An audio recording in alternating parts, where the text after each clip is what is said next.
जगन्नाथ चकानैन नीलाचल वारे, तू न संभाले तो हमें कौन संभाले। अरे तू न संभाले तो हमें कौन संभाले।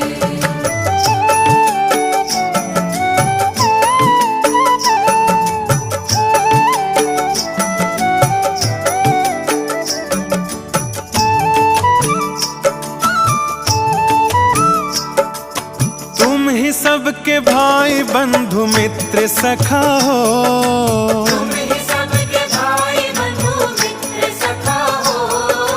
तुम ही सबके भाई बंधु मित्र सखा हो। तुम ही सबके भाई बंधु मित्र सखा हो। तुम ही सबके स्वामी, तुम ही मात पिता हो। तुम ही सबके स्वामी, तुम ही मात पिता हो। जगन्नाथ चकानैन नीलाचल